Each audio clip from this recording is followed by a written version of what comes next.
Bom, pessoal, de início, queria desejar uma boa noite para vocês, agradecer a professora Lilian pela oportunidade. Meu nome é Lucas Coren, eu sou um dos fundadores da IMBR Agro, e eu estou com... aqui.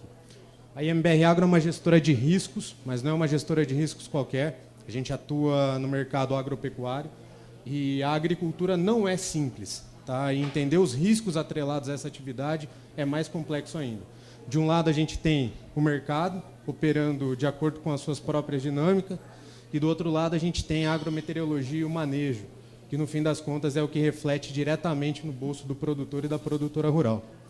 Quando isso não é bem medido, né, imagina a extensão do Brasil, imagina medir o risco atrelado a preço e atrelado a retorno em termos de produtividade, o mercado acaba não tendo uma boa performance. Vocês, investidores e investidoras, sabem que o risco está atrelado ao retorno. Quando você não mede bem o risco, o seu retorno vai lá para cima.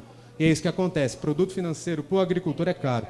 A IMBR Agro, com padronização, massificação e simplificação de um Big Data, gera o IMBR, uma nota de risco, assim como uma Standard & Poor's faz para nota de endividamento, a IMBR faz nota para risco operacional. Para qualquer talhão agrícola no Brasil e para uma série de culturas agrícolas, pensando num componente histórico, projetado e diário.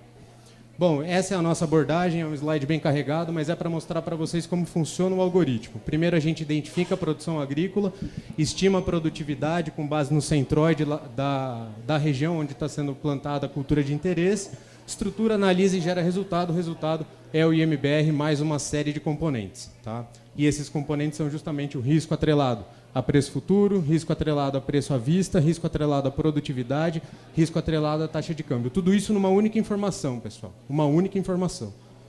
Bom, os nossos beneficiários são representados pelo mercado financeiro, mercado de capitais, e a gente sempre se baseia em 3 pilares. O pilar da gestão de riscos, gerenciamento de equipes e gerenciamento de carteiras. Hoje, principalmente seguradoras, têm um índice de sinistralidade muito alto. Por quê? Quem pega seguro rural no Brasil é quem está produzindo mal. Por quê? Porque o preço é caro. E não pode acontecer isso. Eu tenho certeza que, majoritariamente, aqui todo mundo tem seguro de carro. E aí? Por que por o agro não é assim também? É um setor extremamente pujante na nossa economia, trazendo governança para a tomada de decisão dessas instituições. Bom, as oportunidades de mercado não faltam. A gente está falando de um mercado que 85% dos estabelecimentos agropecuários não tem financiamento. 4% dessa área acessa seguro, mas ao longo dos últimos 5 anos o crescimento do financiamento e do seguro já esteve aí presente na casa dos 19% ao ano.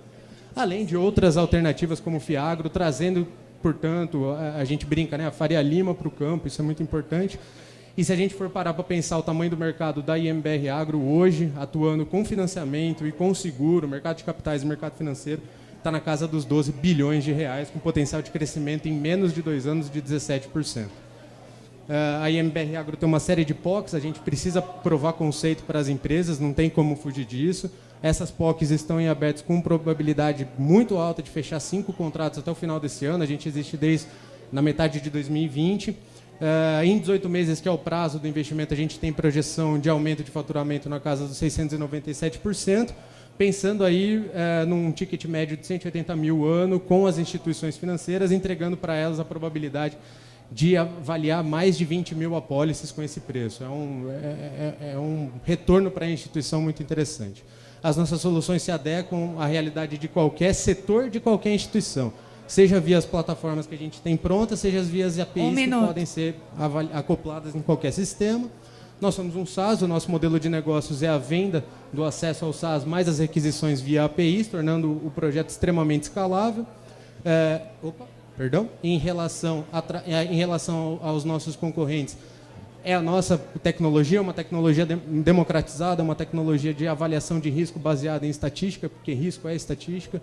Então, tem uma tecnologia e uma barreira de entrada muito grande para qualquer outro concorrente. Essa nossa equipe, majoritariamente engenheiros da Poli e exalquianos. Em termos de tração, a gente tem uma série de programas de aceleração. Somos uma empresa com DNA USP, temos projeto PIP da FAPESP aprovado, somos residentes da Exalctec, somos uma das primeiras startups da Vertical Agro do Cubo. Temos uma série de leads mapeados, líderes de mercado, Brasil Segue, Banco do Brasil, Data Lab, enfim, bastante gente. A nossa captação é de R$ 1 milhão, com um valuation pre-money na casa dos 7 milhões, então a gente entrega aí 12,5% de participação, com uma possibilidade de retorno em 10 anos de 60% ao ano. É um retorno bem considerável para o investidor nessa fase. Aqui a gente coloca a distribuição desses recursos e de maneira um pouco mais pragmática, esse é o nosso guideline aí até o primeiro trimestre de 2023, final do segundo trimestre de 2023, que é o prazo do nosso investimento. Acho que eu passei um pouquinho do tempo, mas como todo bom cientista de dados, a gente costuma dizer que dados são riqueza, informação é tempo, conhecimento é você estar na frente da sua competição. Então, obrigado pela atenção. O Felipe, meu sócio, passou um cartãozinho. Por favor, acessem, tem um QR Code no final. Aí vocês podem passar a rapa aí, tem coisa pra caramba da IMBR. Fiquem super à vontade para perguntar. E é isso aí, gente. Obrigado.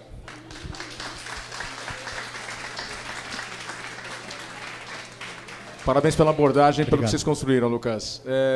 Você falou bastante de seguro e, pelo que eu entendi, o problema que você resolve é que a seguradora não tem, teoricamente, ela não tem informação para medir aquele risco e precificar adequadamente o seguro. Então, se ela precifica muito alto, quem compra é porque não tem expectativa de não viver sem. Né? Com relação a... Você falou de financiamento também naquele primeiro slide, você não elaborou muito isso. Como é que você vê essa parte? Porque quando a gente fala do rural, né, você tem o rural obrigatório, você tem o rural livre, muitos bancos usam o rural livre para emissão de certificados de recebíveis do agronegócio. Até que ponto a IBM Agro pode ajudar a aumentar o volume desse mercado? Não, muito bom. Eu vou usar um exemplo, eu não vou falar o nome da instituição, mas é uma instituição que trabalha com a gente e é o modus operandi que a gente se enquadra nessa parte de financiamento, mais especificamente nessa nova parte de recursos livres. Tá? Os recursos subsidiados eles têm um modus operandi um pouco diferente. No recurso livre... Reciprocidade. Exatamente. No recurso livre, o que acontece? Quando a empresa ela vai passar por uma esteira de crédito, que eles chamam, você acaba tendo que gerar alguns scores sobre o produtor ou a produtora. E esse score é validado com base no quê? Com base na qualidade do endividamento da propriedade. E muitas vezes faltam dados para isso, então as instituições elas têm que projetar algum tipo de quadro de produção e, com base nesse quadro de produção, fazer todas as métricas de endividamento. Pois bem, quando a gente gera uma solução via API com uma nota de risco, e essa nota tem uma dispersão, não tem como, porque a agricultura não é ceteris paribus, né? A agricultura ela tem simulações, e essas simulações a gente traz para o sistema dessas credoras. Quando a gente monta essa API para que eles consigam usar, o quadro de produção fica mais preciso, porque a produtividade é a produtividade desse local. Segundo, você tem uma nota a mais de risco que foge da possibilidade de você não ter informação sobre a qualidade do endividamento do ativo que você está trazendo para sua carteira. Mas você começa a ter uma noção de probabilidade de quebra vinculado à falta de chuva, probabilidade de quebra vinculada a temperaturas muito baixas, probabilidade de quebra vinculada a uma série de outros aspectos. Eu entendo a teoria. Uhum. A minha pergunta é se você fez uma estimativa de quanto você pode passar a aprovar mais de crédito em função de você ter essas informações. Sim, Bom, a gente tem uma projeção que esse crescimento de recursos livres está canalizado em 200 bilhões. A IMBR Agro, com as projeções que ela tem de si para recurso livre, para crédito, tem aí a perspectiva de aumentar em até 10% esse volume. Por quê? Porque é a quantidade de produtores e produtoras que ainda não conseguem acessar crédito em grandes regiões. Por exemplo, centro-oeste do Brasil, o sul do Brasil e até mesmo o sudeste, pensando em grãos.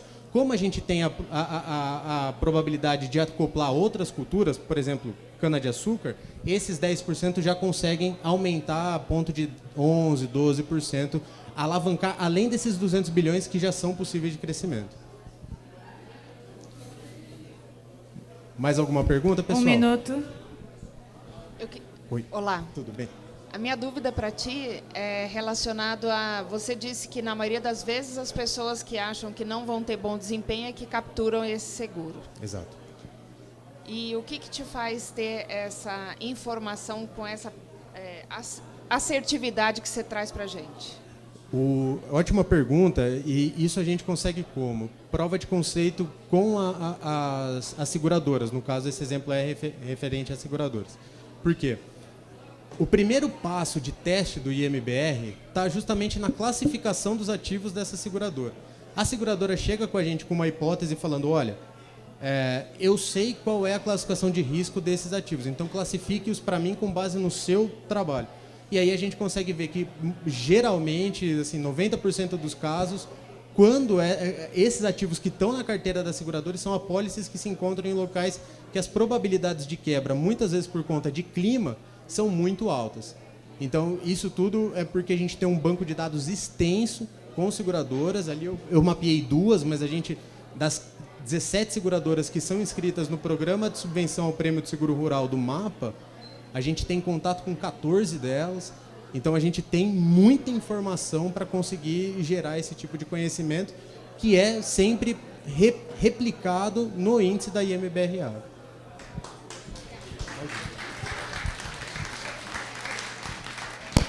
Parabéns, Lucas.